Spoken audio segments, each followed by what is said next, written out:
자, 하나님의 경고장 오늘 세 번째입니다. 하나님이 약속 이행자이심을 알라 제목으로 말씀드립니다. 2015년에 암살이라는 영화가 상영이 되었다고 합니다. 여러분 보신 분 계십니까? 저는 보지 못했지만 책에서 이 영화에 관해서 좀 알게 되었습니다. 자, 이 영화에 염석진이라는 사람이 나옵니다. 이 사람은 원래는 독립군이었다가 변절했습니다. 변절해서 자기 동료들을 일본에 팔아넘겼습니다. 넘기고 이분은 경찰 간부가 되어서 호의호식하면서 잘 먹고 잘 살았습니다. 그리고 해방이 되었습니다. 그의 친일 행적이 문제가 되고 고발이 되어서 재판정에 섰습니다. 근데 그의 죄가 증거 불충분으로 인해서 무죄가 되고 그래서 풀려났습니다. 그가 풀려나자 그의 옛 동지들이 그를 이제 심판하기 위해서, 처벌하기 위해서 그에게 몰려들었습니다. 한 동료가 말합니다. 왜 동지를 팔았나? 그러자 이 염석진이 이렇게 대답합니다. 몰랐으니까, 해방될지 몰랐으니까, 알았다면 내가 그랬겠나? 이 염석진이라는 사람은요, 해방되리라는 생각을 안 한 것입니다. 해방은 안 된다고 생각한 거죠. 그래서 어렵고 힘든 독립군의 삶을 포기하고 편하고 쉬운 변절자의 삶을 살았습니다. 결국 그는 비참한 세월을 맞이하게 되었습니다. 우리가 이 땅에 살아가면서 제일 중요한 것은 예수 잘 믿는 것입니다. 자, 우리가 예수 믿는다는 게 뭘까요? 예수 믿는다는 것은 주님의 말씀, 하나님의 말씀을 따라서 사는 것이 예수 믿는 것입니다. 자, 여러분은 어떻게 예수님 말씀을 따라 잘 살고 계십니까? 그러면 자신 있게 대답하기는 쉽지 않죠. 자, 우리가 주님의 말씀을 따라서 살아야 되는 줄을 알면서도 그렇지 못할 때가 사실은 많습니다. 우리가 주님의 말씀을 따라 살기 위해서는요, 한 가지를 꼭 알아야 됩니다. 우리 주님은 역사의 주인이시고 만물의 주인이시고 그리고 모든 것의 선악간의 심판주이시다는 것을 이걸 믿어야 됩니다. 이걸 믿어야 우리가 날마다 하나님 말씀을 따라 사는 것이 가능해집니다. 자, 이 땅에서 하나님 앞에 선다는 게 과연 그런 일이 있을까라고 생각을 하고 그냥 편한 대로, 육신의 편한 대로 살다가 하나님 앞에 딱 섰습니다. 하나님이 이렇게 묻습니다. 너 왜 말씀대로 안 살았느냐? 그러면 이 염석진 같은 대답을 할 것 같습니다. 몰랐으니까요. 하나님 앞에 설 줄은 몰랐습니다. 알았으면 제가 그렇게 살았겠습니까?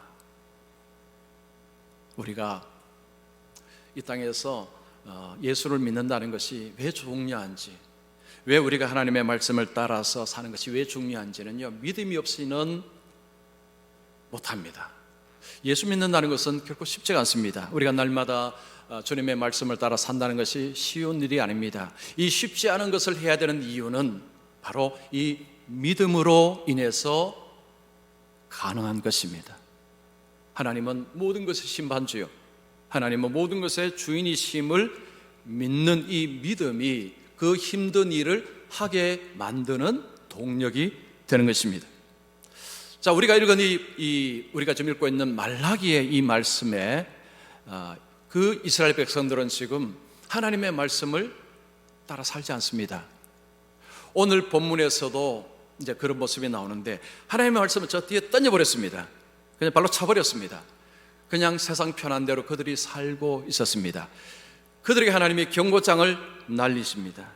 그러면서 하나님이 나는 약속을 이행하는 자이심을 다시 재차 말씀하는 것을 봅니다. 자, 오늘 말씀을 들으시면서 우리 하나님이 약속을 이행하는 자이심을 꼭 마음속에 담아 두셔야 됩니다. 그래야 예수 믿는 것이 어렵고 힘들어도 계속해서 그 길을 걸어갈 수가 있습니다. 자, 하나님은 약속을 이행하는 자이십니다. 오늘 첫 번째, 메시아를 이 땅에 보내심으로 하나님은 약속을 이행하셨습니다. 이미 하셨습니다. 말라기 시대의 이스라엘 백성들은 그들은 메시아를 고대하고 있었습니다. 자, 하나님은 아브라함을 통해서, 다윗을 통해서 메시아를 계속해서 약속하셨습니다. 이스라엘 백성들은 메시아를 기다렸습니다. 그들은 메시아가 오면 그들이 영광스럽게 되리라는 소망을 가지고 있었습니다. 다른 나라들을 심판하시고 그들을 높이 영광스럽게 세운다는 그 소망을 가지고 있었습니다. 그런데 아무리 기다려도 메시아는 오지 않고 삶은 너무 힘듭니다. 너무 척박합니다. 그러자 그들의 입에서 쓴소리들이 나오기 시작합니다. 하나님을 향한 원망, 불평, 비방이 쏟아져 나오기 시작합니다. 그래서 하나님께서 너희들의 말 때문에 내가 너무 괴롭다, 그렇게 말씀합니다. 그러자 이스라엘 백성들이 아니 우리가 언제 하나님을 괴롭게 해드렸습니까? 자, 그들이 어떻게 무슨 말을 했는가 한번 보십시오. 17절 보겠습니다. 너희가 말로 여호와를 괴롭게 하고도 이르기를 우리가 어떻게 여호와를 괴롭게 드렸나이까? 괴롭혀 드렸나이까 하는도다. 이는 너희가 말하기를 모든 악을 행하는 자는 여호와의 눈에 좋게 보이며 그에게 기쁨이 된다 하며 또 말하기를 정의의 하나님이 어디 계시냐 함이니라. 이스라엘 백성들이 하나님 향해서 무슨 말을 했습니까? 하나님은 악을 행하는 사람을 좋아하신다. 하나님은 악을 행하는 사람을 좋아하신다라는 표현을 쓰고 우리 하나님은 정의의 하나님이 아니시다, 이런 표현을 그들이 입으로 했다는 것입니다. 그들이 왜 이렇게 했느냐? 현재 삶이 너무 힘들기 때문에. 메시아를 기다려도 오지 않으니 현재 삶은 힘드니까 정의의 하나님이 어디 계시느냐? 하나님이 왜 저 악한 이방을 왜 심판하지 아니고 왜 가만두시느냐? 하나님이 악인을 좋아하시니까 그런 것이 아니냐? 이런 말을 한 것입니다. 그들은 지쳤다는 거죠. 우리는 하나님의 약속을 기다리다 지쳤다는 것입니다. 더 이상 못 믿겠다는 그런 이야기를 하는 것입니다. 과연 하나님은 정의에 관심이 없으신 분이십니까? 아닙니다. 하나님은 공의와 정의의 하나님이십니다. 여러분 5절 보시면 하나님이 내가 심판하러 내려가겠다 말씀합니다. 5절 보십시오. 내가 심판하러 너희에게 임할 것이라. 자, 여기에서 우리가 주의를 해야 될 것은 누구에게 간다는 것입니까? 너희에게. 너희가 누굽니까? 이스라엘 백성들입니다. 이스라엘 백성들은 하나님이 우리를 괴롭히는 저 이방인을 빨리 심판해 주십시오라고 하는데, 근데 하나님은 어디에 가서 누구를 심판한다는 것입니까? 내가 너희에게 가서 너희를 심판하겠다라고 말씀하십니다. 그들이 무슨 잘못을 하고 있습니까? 자, 그들의 죄를 한번 보겠습니다. 점치는 자에게와 간음하는 자에게와 거짓 맹세하는 자에게와 품꾼의 삭시에 대하여 억울하게 하며 과부와 고아를 압제하며 나그네를 억울하게 하며 나를 경외하지 아니하는 자들에게 속히 증언하리라. 만군의 여호와가 말하였느니라.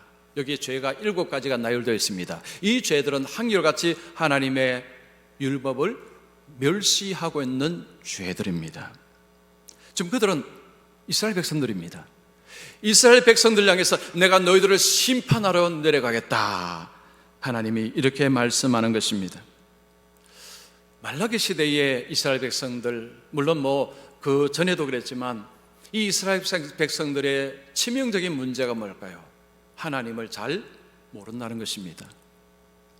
그들은 하나님의 백성이라고 하고 하나님께 제사도 하고 예배도 했지만, 그런데 그들은 하나님을 몰라도 너무 몰랐습니다. 그들이 잘못을 하면 하나님이 대충 눈 감아주시고 그들에게 고통을 주는 이방을 하나님은 심판하시는 그런 식으로만 생각을 했습니다. 하나님을 너무 몰랐습니다. 그들이 무슨 죄를 짓고 있는가는 그들이 눈을 다 감고 있었습니다. 그들이 짓는 죄를 죄로 여기지도 않았습니다. 괜찮다고 생각했습니다. 하나님은 대충 넘어간다고 생각했습니다. 그런데 하나님은 내가 너희를 심판하러 가겠다고 말씀하십니다.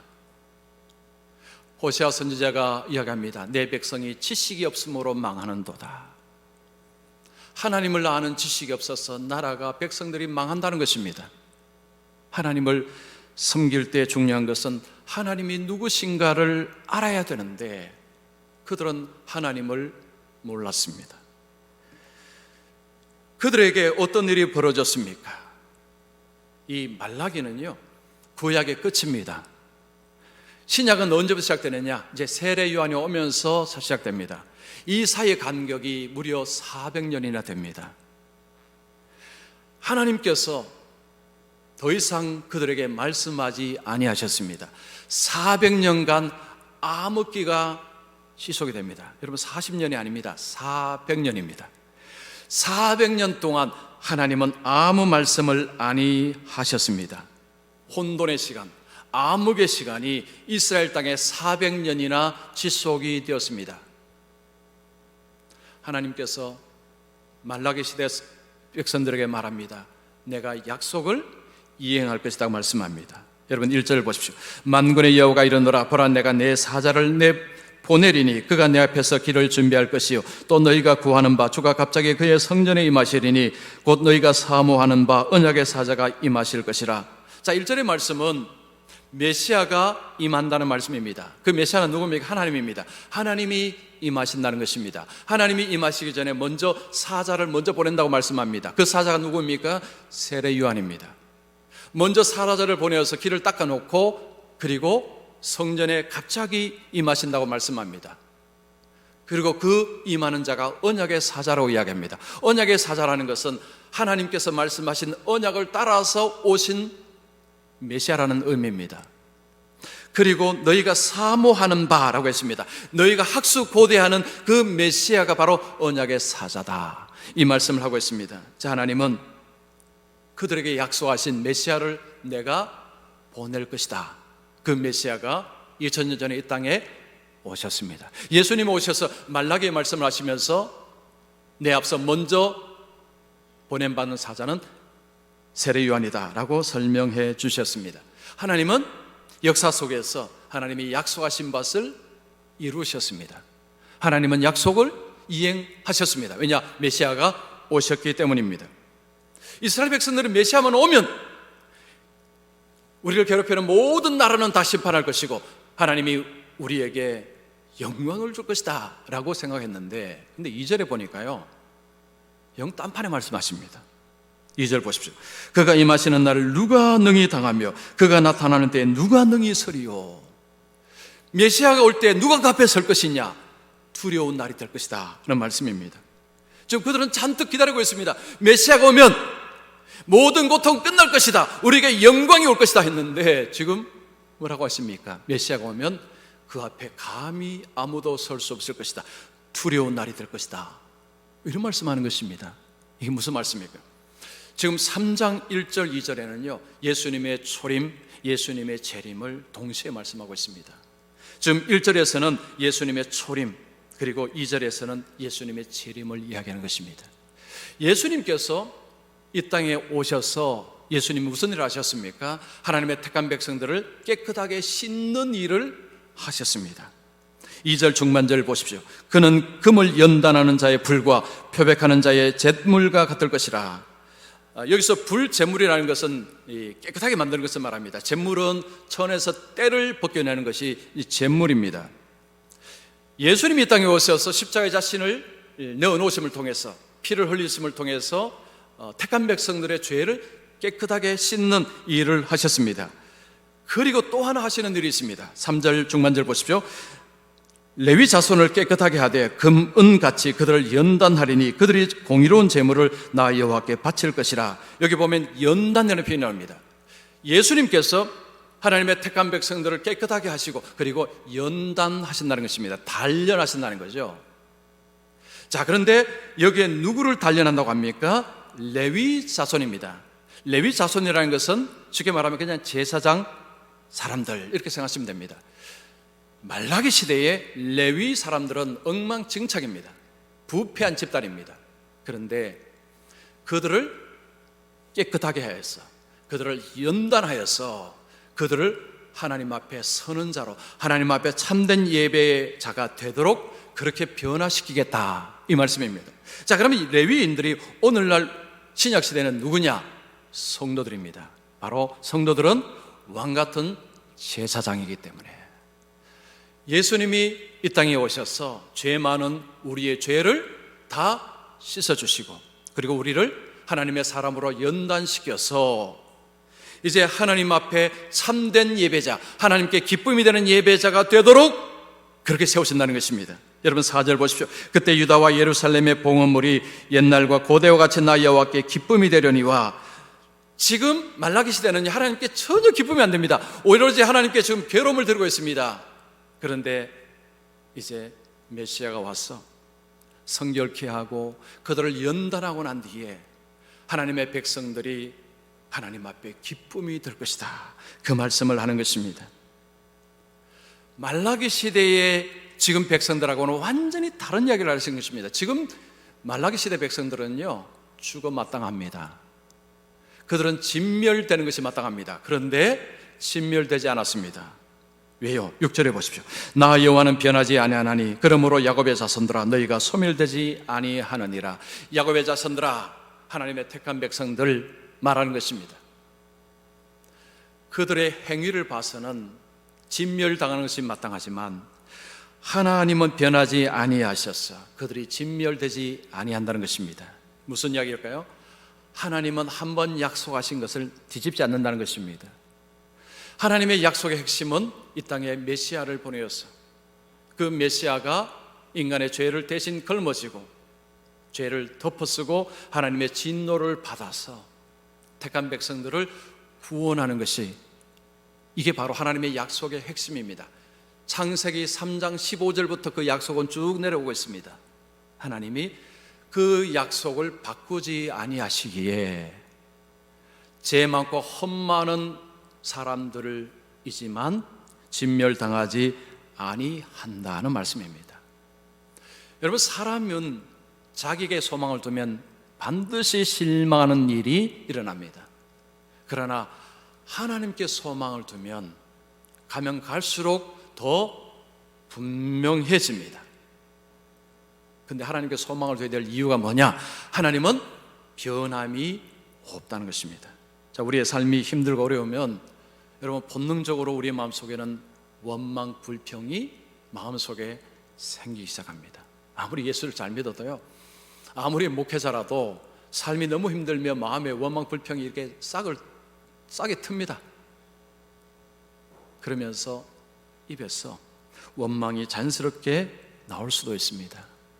기도해도 하나님은 응답하지 아니하시는 것 같고, 삶은 점점 어려워지면 입에서 원망이 나오는 수 있다는 거죠. 나옵니다. 만약에 하나님이 하나님의 법대로 우리를 보시면 우리는 이미 이 세상 사람이 아닙니다. 우리는 이 자리에서 하나님을 예배하는 자가 될 수도 없습니다. 멀쩡하게 좀 사는 것도 이것도 불가능합니다. 그런데 우리가 흠과 허물도 많고 하나님을 향해서 원망도 쏟아낸 사람들이 어떻게 이 자리에서 멀쩡하게 예배드릴 수 있느냐? 하나님은 변하지 아니하시기 때문입니다. 예수님은 초림 때에 오셔서, 예수님이 오셔서 십자가의 지심을 통해서 우리의 더러운 죄를 씻어 주셨습니다. 믿는 자는 이미 씻음을 받았습니다. 여기서 끝이 아닙니다. 하나님의 위대한 약속이 있습니다. 오늘 본문에 위대한 약속이 있습니다. 이제 때가 되면 하나님이 깨끗하게 하신 하나님의 택하신 백성들, 연단하신 하나님의 백성들이 영광스러운 하나님 나라에서 하나님을 예배하는 일이 일어난다고 말씀합니다. 자, 요한계시록 7장 9절 12절 말씀 보겠습니다. 이 일 후에 내가 보니 각 나라와 족속과 백성과 방언에서 아무도 능히 셀 수 없는 큰 무리가 나와 흰 옷을 입고 손에 종려 가지를 들고 보좌 앞과 어린 양 앞에 서서 이르되 아멘. 찬송과 영광과 지혜와 감사와 존귀와 권능과 힘이 우리 하나님께 세세토록 있을지어다. 아멘 하리로다. 이 장면은요, 나중에 예수님이 다시 오셔서 하나님의 택한 백성들이 영광스러운 하나님 나라에서 하나님을 예배하는 그 광경입니다. 장차 있을 그 광경을 요한계시록에 실어 놓은 것입니다. 현실이 힘들고 어려워도 왜 좁은 길을 왜 가야 될까요? 왜 예수님 말씀을 따라서 왜 가야 될까요? 영광스러운 약속이 있기 때문입니다. 예수님이 오심으로 하나님은 그 약속을 이미 이행하셨고 그리고 앞으로 또 이행하실 것입니다. 이 약속을 믿는 자는 현실이 어렵고 힘들어도 믿음 포기하지 않습니다. 예배 포기하지 않습니다. 하나님을 섬기는 일 포기하지 않습니다. 그래서 믿음이 우리에게 중요한 것입니다. 자, 오늘 예배드리는 우리 모든 분들은 현실만 보지 마시고 하나님의 약속을 기억하셨어요. 그래서 장차 장래에 하나님이 이루실 그것을 소망하시면서 오늘 믿음으로 살아가시기를 축원합니다. 자, 두 번째입니다. 하나님께 즐겁게 드리는 자에게 하나님은 약속을 이행하십니다. 즐겁게 드리는 것하고 하나님의 약속하고 연관이 되어 있다는 것입니다. 현재 말라기 시대의 이스라엘 백성들의 문제는 본인들이 뭘 잘못하고 있는 것을 모른다는 것이 문제입니다. 자신의 문제를 모르면요, 이게 답이 없어요. 문제를 알아야 뭐 문제를 풀 것 아닙니까? 지금 이스라엘 백성들은 본인들이 뭘 못하고 있는, 뭘 잘못하고 있는지 모르고 있습니다. 그래서 하나님이 가르쳐 주십니다. 7절 보십시오. 만군의 여호와가 이르노라, 너희 조상들의 날로부터 너희가 나의 규례를 떠나 지키지 아니하였도다. 지금 그들은 왜 현실이 힘든지 이유를 모르고 있습니다. 근데 하나님이 가르쳐 주십니다. 너희 조상들로부터 지금까지 줄곧 일관되게 하나님의 말씀을 거역하는구나. 지금 말라기 시대의 사람들이 막 삶이 너무 힘들어서 지금 막 원망불평 쏟아내는 가운데서 하나님이 너희들이 왜 이런 줄 아느냐? 하나님의 말씀을 떠났기 때문이다. 지금 그 말씀을 하는 것입니다. 문제를 가르쳐 드리고 답도 주십니다. 어떻게 해야 됩니까? 그 다음 답은 뭡니까? 7절 중반절 보십시오. 그런즉 내게로 돌아와라. 그리하면 나도 너에게 돌아가리라. 답은 그겁니다. 하나님께로 돌아가는 것입니다. 하나님께로 돌아간다는 것은 무슨 말입니까? 그들이 하나님으로부터 떠났다는 말이죠. 탕자가 아버지 집을 떠나서 마음대로 살다가 다시 집으로 돌아온 것처럼 너희들도 하나님께로 돌아가야 된다라는 말씀을 합니다. 그런데 하나님은 눈에 보이지도 않습니다. 하나님께로 어떻게 돌아갑니까? 하나님이 눈에 보이면 뭐 가면 되지만 하나님은 보이지도 않습니다. 어떻게 돌아가는 것입니까? 말씀으로 돌아가는 것입니다. 말씀을 따라서 사는 삶이 하나님께로 돌아가는 것입니다. 그런데 문제가 있습니다. 지금 이스라엘 백성들은 법을 한두 개 깬 게 아닙니다. 총체적으로 다 깨버렸습니다. 도대체 뭘부터 어떻게 해야 될지 그들도 모릅니다. 하나님이 그것도 알려주십니다. 뭐부터 해야 되는지 말씀합니다. 뭐부터 해야 될까요? 8절 보십시오. 사람이 어찌 하나님의 것을 도둑질하겠느냐? 그러나 너희는 나의 것을 도둑질하고도 말하기를 우리가 어떻게 주의 것을 도둑질하였나이까 하는도다. 이는 곧 11조와 봉헌물이라. 이스라엘 백성들이 하도 많이 깼는데, 너무 많이 깼는데 하나님은 먼저 너희들이 해야 될 것이 있다. 11조와 봉헌물을 하나님께로 돌려드리라. 자, 여기 우리가 주의해야 될 표현이 도둑질이라는 표현입니다. 도둑질. 지금 하나님께서 이 11조는 소득의 10분의 1, 그리고 봉헌물은 그 외에 이제 하나님 앞 드리는 예물을 말합니다. 이것을 가지고 하나님은 도둑질했다고 말씀합니다. 여러분, 이게 왜 도둑질이 됩니까? 레위기 20장 30절 한번 보겠습니다. 레위기 20장 30절에 그 땅의 10분의 1 곧 그 땅에 곡식이나 나무에 열리면 그 10분의 1은 여호와의 것이니 여호와의 성물이라. 자, 오늘 말씀에도 사람이 어찌 여호와의 것을 도둑질하겠느냐? 하나님은 그 10분의 1은 내 것이다 라고 못을 박아놨습니다. 근데 사실은 모든 것이 하나님의 것입니다. 이 땅의 모든 것은 하나님의 소유입니다. 그런데 하나님께서 모든 것 다 내놔라 말씀하는 것이 아니라 10분의 1, 11조는 내 것이니 손대지 말아라 라고 하신 것입니다. 또 이런 의문이 생기죠. 아니, 다른 법도 많은데 왜 11조를 예수님이 하나님이 말씀하셨을까? 바로 이게 기본이 되기 때문입니다. 기본이 되기 때문입니다. 신앙의 기본이 뭐냐? 11조라는 거죠. 우리가 축구 경기나 야구 경기 보면 해설자들이 이런 말 합니다. 저 선수는 기본기를 좀 더 닦아야 되겠습니다. 이 기본기가 없으면요, 다른 기술을 배워도 이게 별로 효과를 낼 수 없다는 것입니다. 모래 위에 성 쌓는 것과 똑같다는 거죠. 11조라는 것은 신앙의 기본이라는 것입니다. 다른 말로 하면 이게 마지노선입니다. 이 마지노선이 붕괴되면 완전히 다 무너지는 것입니다. 그런데 지금 그들은 다 무너졌습니다. 9절 보십시오.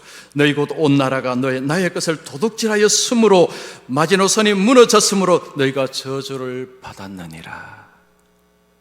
기본기가 완전히 무너져 버린 가운데서 그들의 신앙은 와르르 다 무너진 것입니다. 그들에게 나타난 현실은 너무 고통스럽고 너무 힘든 현실이 그들에게 찾아온 것입니다. 여기서 우리가 11조 말씀을 보면서 오해하는 것이 있습니다. 하나님은 막 11조 하라 윽박지르는 것 같은데, 그런데 의외로 하나님은 윽박지르지 않습니다. 한번 들어보십시오. 10절에 만군의 여호와가 이르노라 너희의 온전한 11조를 창고에 들여 나의 집에 양식이 있게 하고 그것으로 나를 시험하여 내가 하늘 문을 열고 너희에게 복을 쌓을 것이 없도록 붙지 아니하나 보라. 하나님은 전혀 윽박지르지 않습니다. 우리 부모들은 자녀가 잘못하면 막 큰 소리 칩니다. 막 이제 막 협박도 하고 막 그렇습니다. 그런데 하나님께서 11조 안 하는 백성들에게 너희들 11조 안 하면 내가 가만두지 않는다 이렇게 말씀하지 않았습니다. 지금 하나님이 뭐라고 말씀하십니까? 이런 식입니다. 얘들아 내가 지금 너희들에게 줄 복이 이렇게 많은데 지금 이 복을 좀 못 주고 있다. 내가 좀 복을 주려고 좀 하고 있는데 너희들이 너희들 복을 못 주고 있다. 너희들 11조 한번 해봐라. 그리고 여기 있어요. 나를 시험하여 보라 말씀합니다. 이 말씀이 기가 막힌 말씀이에요. 여러분 구약성경에 보면요, 하나님을 시험하는 것은 엄청난 죄입니다. 이거 엄청난 죄입니다. 이스라엘 백성들이 광야에서 하나님 시험하다가요, 하나님의 엄청난 진노를 받았습니다.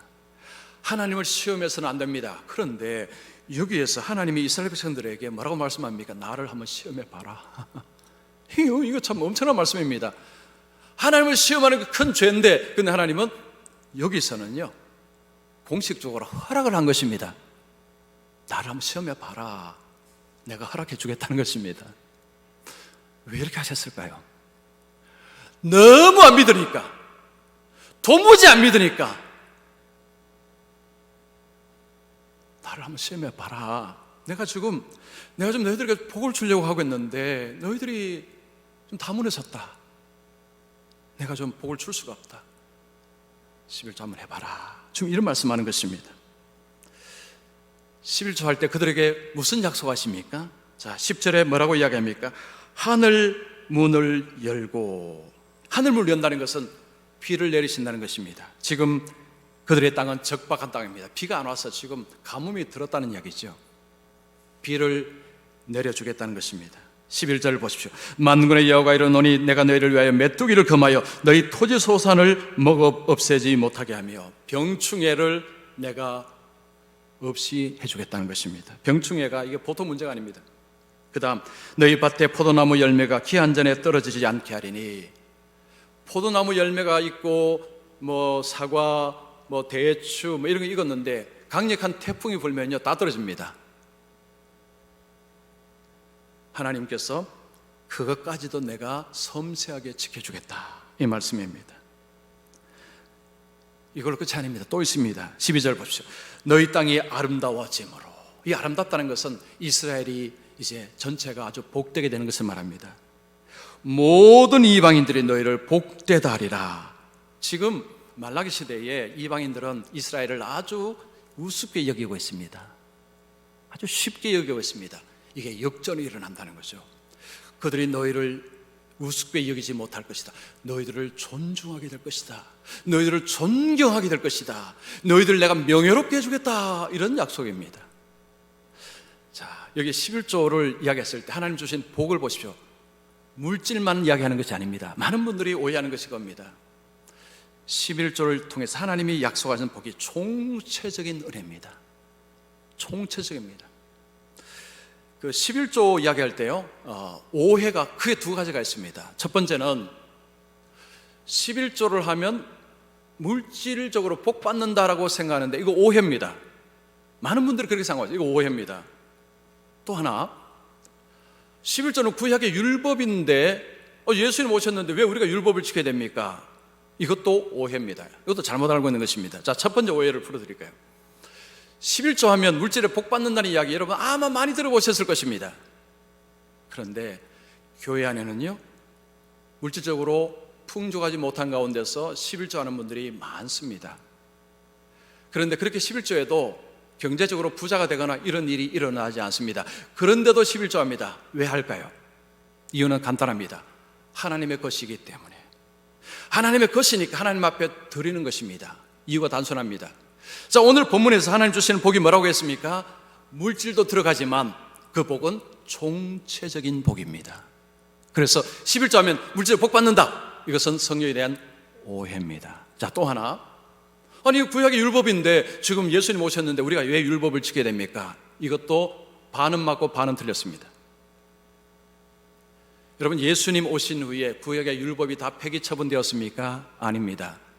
폐기 처분된 것은 의식법, 예를 들면 제사법, 성전에 관한 것, 이런 것들은 다 없어졌습니다. 그러나 여러분, 십계명 보면 내 부모를 공경하라, 간음하지 말라, 이웃을 거짓 증거하지 마라, 이런 말씀은 율법입니다.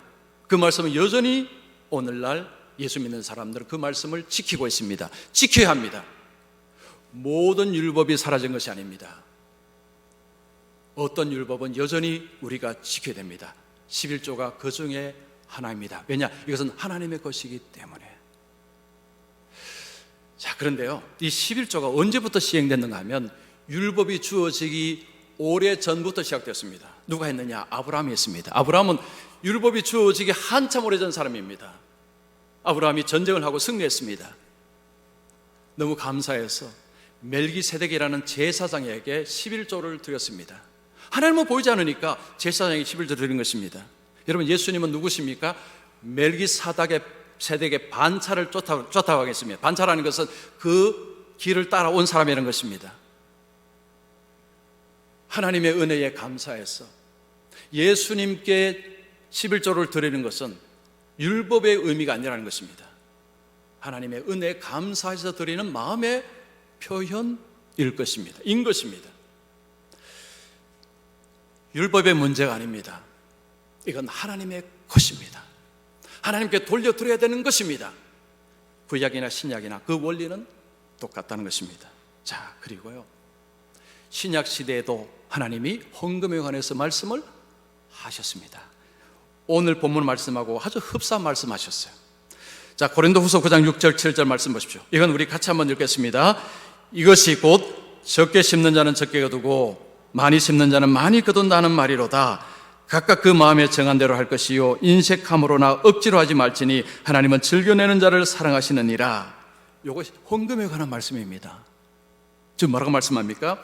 적게 심는 자는 적게 거두고 많이 심는 자는 많이 거둔다는 것입니다. 그런데 이 말씀은요, 물질적인 복을 이야기하는 것이 아닙니다. 총체적인 복을 이야기하는 것입니다. 그리고 여기에 중요한 것이 하나가 있습니다. 즐겁게 내는 자. 11조 하면서요, 마치 세금 떼이듯이 안 하자니 맞을 것 같고 하자니 아깝고 그렇게 하지 말라는 거죠. 기쁘게 감사함으로 드려라. 하나님은 즐겨내는 자를 사랑하시느니라. 하나님이 사랑한다는 것은 하나님께서 총체적으로 은혜와 복으로 주신다는 이 약속이 그 속에 들어가 있습니다. 우리 삶에는요, 돈만 있으면 됩니까? 아닙니다.